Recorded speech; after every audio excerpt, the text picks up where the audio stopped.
मुअज़्ज़ज़ सामीन अस्सलामु अलैकुम नहमदु व नसल्ली अला रसूलिहिल करीम अम्मा बाद। आइए आज हम रोज़े के फ़िदिये के बारे में जानें। फ़िदिया किसे कहते हैं? एक मिस्किन को खाना खिलाना, ये रोज़े का फ़िदिया है। मगर कुरान में इरशाद हुआ अगर कोई इससे ज़्यादा करना चाहे, यानी एक मिस्किन से ज़्यादा को खाना खिलाना चाहे तो उसके लिए उतना ही अजर है।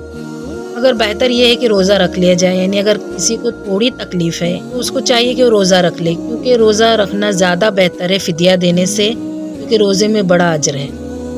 फ़िदिया किस शख्स के लिए है? फ़िदिया उस शख्स के लिए है जिसको सेहतमंद होने की बिल्कुल उम्मीद नहीं है, या कोई ऐसी बीमारी में है वो कि अब उसको कोई आसार नज़र नहीं आते उसके सेहतमंद होने के, तो उसको चाहिए कि वो एक मिस्कीन को एक रोज़े के बदले खाना खिला दे।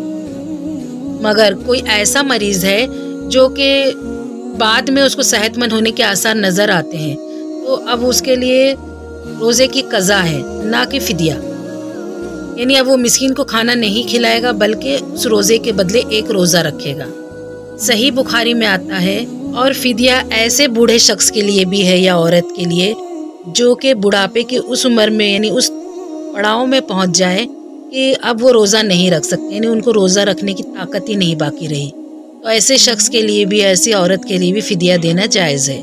सही बुखारी में आता है अनस इब्ने मालिक रज़ी अल्लाह ताला अन्हु जब बूढ़े हो गए थे, उनकी उम्र 100 बरस के करीब थी, वो रोज़ाना एक मिस्किन को खाना खिला दिया करते थे गोश्त के साथ। और ये आता है कि बसा औकात वो ऐसा करते थे कि 30 मसाकिन को इकट्ठा बिठाकर खाना खिला दिया करते थे, यानी 30 रोज़ों के बदले 30 मसाकिन को खाना। ये दोनों सूरतें जायज़ हैं। अब आइए हम जाने कि रोज़े की क़ज़ा क्या है।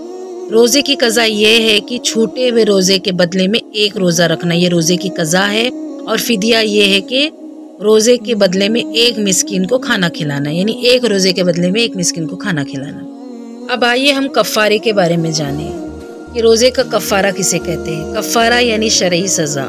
रोज़ा जो है अगर जानबूझ के तोड़ा जाए तो उसके ऊपर कफ़ारा लाजिम आएगा, यानी उस टूटे हुए रोज़े के बदले एक रोज़ा तो रखना होगा, मगर उस पर शरई सज़ा भी होगी। ये किन लोगों के लिए है, आइए हम हदीस की रोशनी में जानते हैं। कोई ऐसा शख्स है जिसको बीमारी के लिए रोज़ा तोड़ना पड़े तो उसका मामला अलग है, और जो जानबूझ के रोज़ा अपना तोड़ दे बिला वजह के, उसका मामला अलग है। अगर कोई मरीज़ है तो उसके लिए ये है कि वो एक रोज़े के बदले में बाद में एक रोज़ा रखेगा और उसको कफ़ारा नहीं देना होगा। इस तरह औरतों के साथ जो हैज़ का मामला होता है उसके लिए भी यही है कि वो एक रोज़े के बदले बाद में एक रोज़ा रख लेगी। अब दूसरी तरफ कोई जानबूझकर रोज़ा तोड़े तो ऐसी सूरत में क़ज़ा के साथ कफ़ारा भी देना होगा। इसके बारे में बुखारी और मुस्लिम की हदीस और मिशकात में 2004 पे दर्ज है। एक आदमी हुजूर अकरम सल्लल्लाहु अलैहि वसल्लम के पास आया और कहा, या रसूल अल्लाह सल्लल्लाहु अलैहि वसल्लम, मैं मारा गया। मैंने रोज़े की हालत में अपनी बीवी के साथ इस देवाजी ताल्लुक़ कायम कर लिए, रोज़ा मेरा टूट गया, अब मैं क्या करूं? आप सल्लल्लाहु अलैहि वसल्लम ने फरमाया, क्या तेरे पास कोई ग़ुलाम है? उसे आज़ाद कर दे। उसने कहा नहीं है। फिर फरमाया, क्या तू 2 माह के मुसलसल रोज़े रख सकता है? उसने कहा नहीं या रसूल अल्लाह, मैं नहीं रख सकता। फिर फरमाया रसूलुल्लाह सल्लल्लाहु अलैहि वसल्लम ने कि तू 60 मसाकीन को खाना खिला सकता है? उसने कहा नहीं। तो आप सल्लल्लाहु अलैहि वसल्लम ने उसको बैठने के लिए कहा। फिर थोड़े ही देर में कोई शख्स एक खजूर का टोकरा आप सल्लल्लाहु अलैहि वसल्लम की खिदमत में लेके आता है। तो आप सल्लल्लाहु अलैहि वसल्लम पूछते हैं कि वो शख्स कहाँ गया जिसने सवाल किया था। फिर आप वो टोकरा उस शख्स को दे देते हैं और कहते हैं कि जा और मदीना की गलियों में गुरबा के अंदर ये तकसीम कर दें, तेरे रोज़े का कफ़ारा हो जाएगा। तो वो कहता है कि इन दोनों पहाड़ों के दरमियान, इन पूरे मदीने में मुझसे ज़्यादा गरीब कोई शख्स नहीं है। आप मुस्कुराए और फरमाया, जाओ खुद ही खा लो।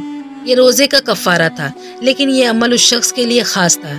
ये नहीं कि हर कोई खजूर लाए और गरीबों में बांट दे तो उसका कफ़ारा हो जाएगा, बल्कि उसके लिए ये है कि या तो वो एक गर्दन आज़ाद करे, या फिर 60 मिस्किनों को खाना खिलाए, या फिर आखिरी ये कि 60 मुतवातिर रोज़े रखे, यानी मुसलसल 2 माह के। और अगर ऐसा मामला पेश आ जाए तो मर्द के लिए अलग कफ़ारा है, औरत को अलग कफ़ारा देना होगा, यानी दोनों को 60-60 मिस्किन अलग खिलाने होंगे, यानी 120 मिस्किन को खाना खिलाना होगा, या फिर दोनों को अलग से 2 माह के रोज़े रखने होंगे, या फिर दोनों को अलग से गुलाम आज़ाद करना होगा। अब आइए जानते हैं कि अगर कोई रमज़ान में खा पी के रोज़ा तोड़ ले तो उसके लिए क्या है, यानी भूख की वजह से रोज़ा तोड़ ले तो उसके लिए क्या है। سعید ابن جبیر تابعی سے پوچھا گیا کہ کوئی رمضان کا روزہ جان بوجھ کر کھانے پینے کے لیے توڑ لے تو اس کے بارے میں کیا احکام ہے؟ تو انہوں نے کہا کہ وہ توبہ استغفار کرے اور اس کے بدلے میں ایک روزہ رکھے، یعنی ایک روزے کے بدلے میں بعد میں ایک روزہ رکھ لے۔ یہ صحیح سند کے ساتھ روایت ہے۔ لیکن حنفیوں کا مسلک یہ ہے کہ ان کے نزدیک ہر صورت میں چاہے کسی بھی وجہ سے روزہ توڑا گیا ہو، ان کو 60 مسکین کو کھانا کھلانا ہوگا اور یہی کفارہ ہے ان کے پاس۔ لیکن اکثر محدثین کے نزدیک یہی رائے ہے کہ کھا پی کر روزہ توڑنے کا معاملہ الگ ہے، اس میں صرف ایک روزہ بعد میں رکھے گا اور استغفار کر لے کافی ہے جان بوجھ کر روزہ توڑنے والے کے لیے۔ اور مجبوری میں یا بیماری میں یا سفر میں روزہ توڑنے والے کے لیے بھی یہی ہے کہ وہ بعد میں ایک روزہ رکھے گا اور یہی اس کا فدیہ ہوگا۔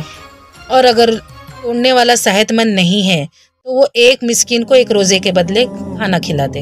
مجھے امید ہے کہ آپ لوگوں نے آج روزے کا فدیہ، روزے کی قضا اور کفارہ کے بارے میں تمام باتیں جان لی ہوں گی۔ وآخر دعوانا الحمدللہ رب العالمین۔ السلام علیکم۔